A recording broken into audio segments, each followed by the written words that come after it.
Here is Colonel Doug MacGregor, a former senior advisor to the Secretary of Defense. Thank you for joining us. Why do you think Putin is doing this? What is his end game? Well, Vladimir Putin is carrying through on something that he's been warning us about, at least for the last 15 years, which is that he will not tolerate U.S. forces or their missiles on his borders, much as we would not tolerate Russian troops and missiles in Cuba. And we ignored him, and he finally acted. He was not going to allow Ukraine under any circumstances to join NATO. And what's happened now is that the battle in eastern Ukraine is really almost over. All the Ukrainian troops there have been largely surrounded and cut off. You have a concentration down in the southeast of 30 to 40,000 of them. And if they don't surrender within the next 24 hours, I suspect that the Russians will ultimately annihilate them. That's why Zelensky is meeting with Putin's representatives right now. The game is over. And he's going to have to negotiate the best deal he can get. And we've already told him, the President of the United States has, that if he opts for neutrality for Ukraine, we'll back him. And I think that Vladimir Putin will do that for Western Ukraine. That is the Ukraine beyond the Dnieper River.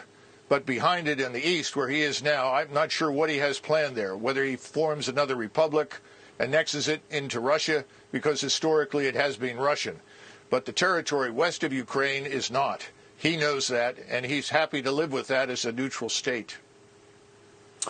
I am not a military expert. I'm not even an expert on geography. But if he takes Ukraine and Ukraine abuts Poland, then he's going to have a NATO country abutting him. So if that's what he doesn't want, then isn't he going to just have to keep going until he runs out of NATO countries? I guess I should say it again. He has no interest in crossing the Dnieper and heading west to the Polish border. I think you're going to find from these negotiations he's quite willing to neutralize that territory on the Austrian or the Finnish model. Right now, Russia already touches Estonia and part of Latvia.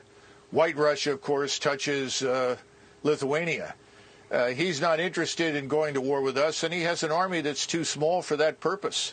And he knows it. His economy is smaller than that of South Korea's. So this is not something that he's looking for. We are imputing to him things that he does not want to do in our usual effort to demonize him and his country. We need to remember that Ukraine is fourth from the bottom of 158 countries in the world as corrupt. Russia is perhaps 3 or 4 places above them. This is not the liberal democracy, the shining example that everyone says it is. Far from it. Mr. Zelensky has jailed journalists and his political opposition. I think we need to stay out of it. The American people think we should stay out of it. The Europeans think we should stay out of it. And we should stop shipping weapons and encouraging Ukrainians to die in what is a hopeless endeavor. So when you say stay out of it, you mean no sanctions, no military aid, just let Russia take the portion of Ukraine they want to take? Yes, absolutely. I see no reason why we should fight with the Russians over something that they have been talking about for years. We simply chose to ignore it. And more important, the population there is indistinguishable from their own. You know, the thing that's so disturbing is that on the one hand, we will not send our forces to fight, but we are urging Ukrainians to die pointlessly in a fight they can't win. We're going to create a far worse humanitarian disaster than anything you've seen thus far if it doesn't stop. Thank you for joining us.